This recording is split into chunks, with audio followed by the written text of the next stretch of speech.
Moving St. Louis forward means fixing streets, both for drivers and people who don't use a car. Tonight we're talking with the St. Louis organization that studies ways to improve safety, and the first step is identifying the problems. Trailnet is a nonprofit that advocates for traffic safety and better pedestrian access. Each year they put out a report highlighting traffic issues around the region, as well as projects designed to improve safety.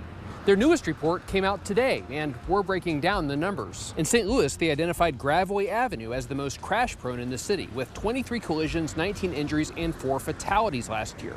In St. Louis County, it was Lindbergh Boulevard, with 22 crashes, 19 injuries, and 1 fatality. In both areas, they identified wide arterials as danger zones for bikes and pedestrians. In the city, nearly 85% of pedestrian fatalities and 66% of cyclist fatalities happened on those wider streets. In the county, they made up nearly 80% of pedestrian deaths and 100% of cyclist deaths. We sat down with Trailnet to talk about what those numbers mean and what it takes to make streets safer for everyone using them. So what is this annual report that Trailnet puts together? We started doing this in 2020.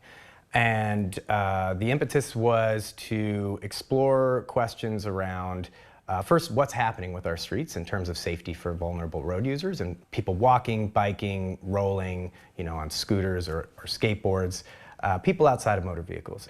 So we want to show that not only do we find a lot of that change to be encouraging, but we want people to be aware of what's changing. What has shifted in our way of thinking when it comes to those multimodal connections and things like bike lanes? It seems like we're seeing more of those in the city and in this county. Why is that? More and more people want to have opportunities to walk, opportunities to bike, opportunities to take transit. But at the same time, there has been a much larger national movement that St. Louis is a part of, recognizing that these kinds of safety problems, rising vulnerable road user fatalities, we're learning that our roads, our transportation network, they were designed for a different era. They were designed for different goals than people have now.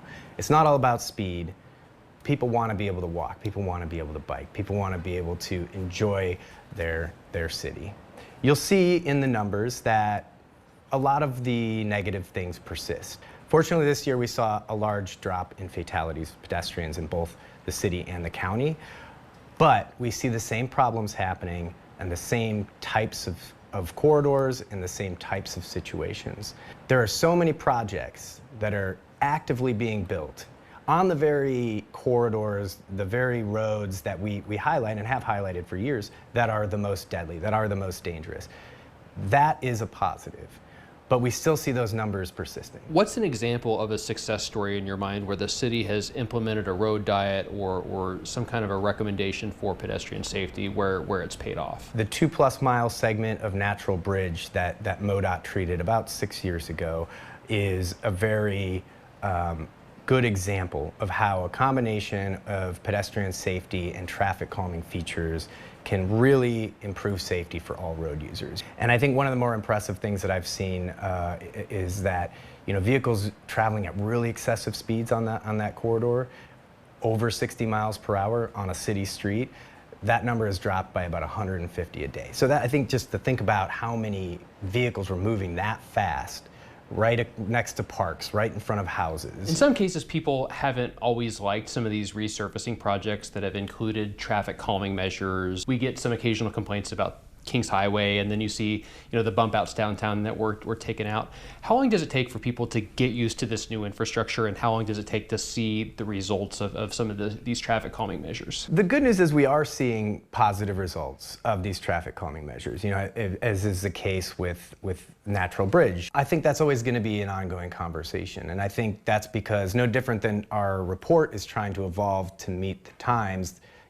Things are always changing on the ground. We want to maybe find people who aren't thinking about what a bump out means or what a road diet means in terms of what the data shows, people's lives, people's well-being. Those things are being affected negatively. And I think the more people get used to it, it becomes part of our common everyday interactions with our built environment. And that takes time. A lot of this comes down to driver behavior and enforcement as well. Where do you see enforcement playing a role in safer streets in St. Louis? What the data shows is patterns. Enforcement, of course, plays a role in safe streets. But if you give one driver a speeding violation, if you give one ticket to one driver, that might change that driver's behavior. But what about the driver behind them? What about the 10 drivers behind them? If we change the built environment in a way that makes it less inviting to speed, less inviting to drive aggressively, harder to not be able to see a crossing or somebody who is crossing the road. We increase visibility. We increase how conspicuous pedestrian areas and cycling facilities are. When you look at a corridor like Gravois that your report has identified as being crash prone and bad for vulnerable road users, what kinds of common patterns emerge? Yeah, so one thing that comes out of the data this year in our report is where along a stretch of corridor most of these crashes are taking place, especially where the deadly crashes are taking place. And we've identified what we call this intersection influence area. That's where a lot of particularly pedestrian crashes are taking place. And what that tells us is a couple of things. One, we know that's where people need to cross the road. And that means it's a design issue. Gravois is a very complicated roadway, and that's one of the reasons, if not the main reason, why we see so many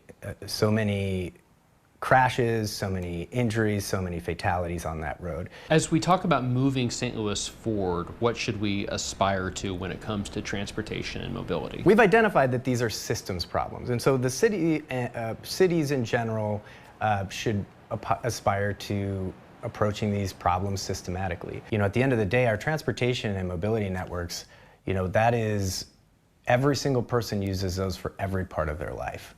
And so making those more welcoming and safer is going to move St. Louis forward in every possible way.